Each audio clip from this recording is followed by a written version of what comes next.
Muy buenas tardes, jóvenes. Vamos a comenzar con esta materia que es la administración de las ventas. Es una materia sumamente importante, creo que como todas, pero bueno, vamos a ir avanzando para poder entrar en materia, ¿sí?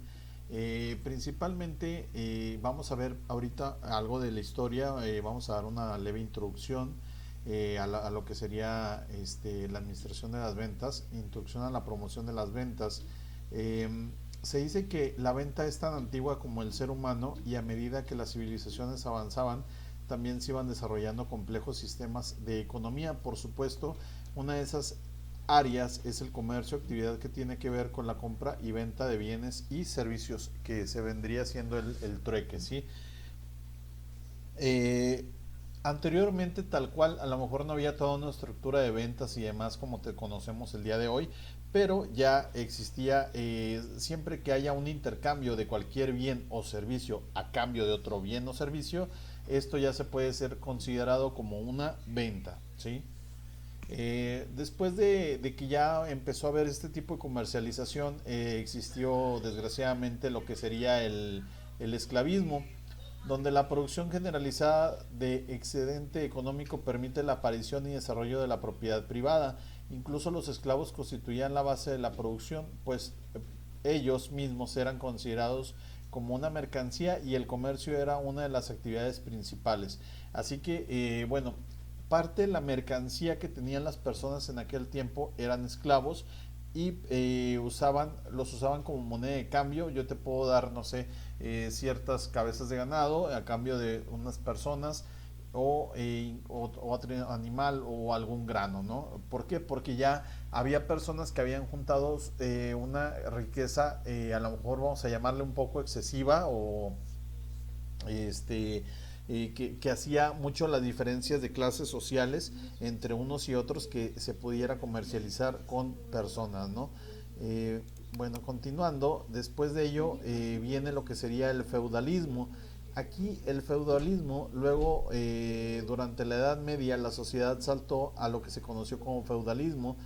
En esta etapa ya se llevan a cabo ferias, lo que contribuyó al desarrollo del comercio y de la producción artesanal.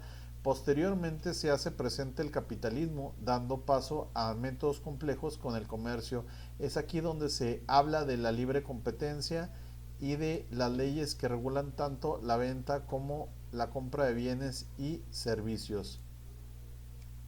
Bueno, en esta tan afamada momento, los feudales eran aquellos que ya tenían propiedades, pero ya había variedad, o sea, ya había desde la clase, los reyes y demás, había personas que tenían los terratenientes, había que eran los dueños de las tierras, o las personas que eran dueños de esclavos, entonces ya había una comercialización mucho más grande, como bien lo maneja aquí, ya había como que tipo mercados donde se pudieran ofertar varias cosas en productos y demás. Ya se supone que en este momento ya no había esclavitud, pero aún así se comercializaba con las personas ya que se podían ofrecer.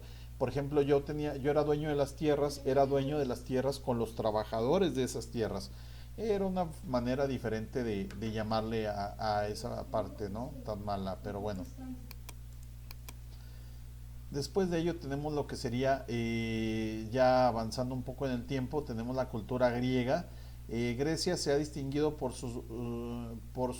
un sinnúmero de hombres intelectuales cuyas aportaciones en diferentes áreas fueron sin duda el motor del desarrollo. O sea, fueron como que los pioneros en muchas culturas, en muchas cosas de la educación, en culturas y demás. Esta sorprendente civilización también se distinguió en el área comercial, misma que se puede dividir en dos periodos, como lo menciona José María Llamas. Es un autor que habla sobre ello. Entonces vamos a ver en cuáles son los dos periodos en los que esto se dividió. Del año 800 al 500 antes de Cristo, durante el cual la actividad comercial se llevaba a cabo por conducto de las ciudades-estados, característica de esa civilización. La ciudad de Mileto controla las actividades del Mar Negro en tanto que Esparta y Atenas dominaban el Mediterráneo. De esta manera, si podemos ver, ya hay una estructura donde se dividían los sectores que querían ellos dominar o que querían comercializar de una manera más eficiente, ¿no? En esta época aparece el primer sistema monetario y crediticio y surge toda la organización tributaria organizada. Los griegos establecieron colonias de gran importancia por su economía. Las principales estaban localizadas en Francia, en España y en África. O sea, ellos, aparte de tener este sistema ya de comercialización, ya te podían, ya tenían una organización tributaria organizada. O sea, ya tenías que pagar tributo. El tributo, por muy palabra de medieval que se escuche, a la fecha se sigue utilizando.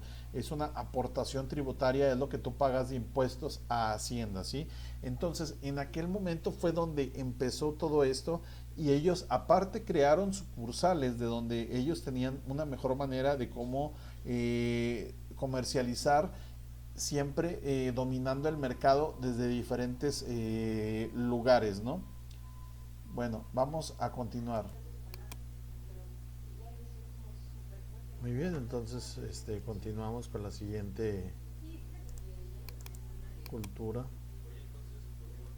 Perdón, continuando con los griegos, hay más datos importantes. Del año 500 al 200 a.C., que fue la segunda etapa que les mencionaba, periodo en que a consecuencia de la extensión hacia el oriente el tráfico mercantil griego se desplazaba hacia Bizancio, Alejandría y Antioquia, o sea, estaba en crecimiento, ¿sí? Grecia manejó con éxito el comercio de la alfarería, los mármoles y los cobres. De entre los productos naturales de su región fue objeto de comercio preferencial el aceite de oliva y el vino. Como en su territorio no tenían muchos productos para comercio, servían de intermediarios a los otros países, manejando el oro y la plata de España, los perfumes y metales de otras procedencias. O sea, no, ya no solamente se dedicaban a la venta de sus propios productos, sino también a los productos importados por otros, de otros países.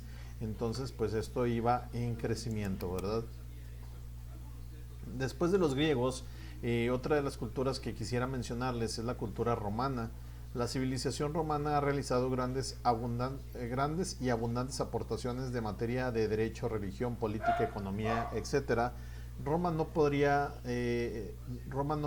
solo se distinguió por sus aportaciones en diversas áreas, sino que también en su historial se puede destacar el hecho de que llegó a ser el imperio cuyos dominios fueron llenos de influencia de esta civilización. Llamas comenta el legado de Roma en el comercio. O sea, los romanos también eran unos grandes comerciantes, pero siempre hemos sabido que Roma se destaca por lo que sería sus tropas o su gran ejército y demás, ¿no? Entonces vamos a ver cómo esto influyó también en la comercialización. Aun cuando Roma no fuera un pueblo esencialmente comercial, utilizó las vías de comunicación que construyó con fines de conquista.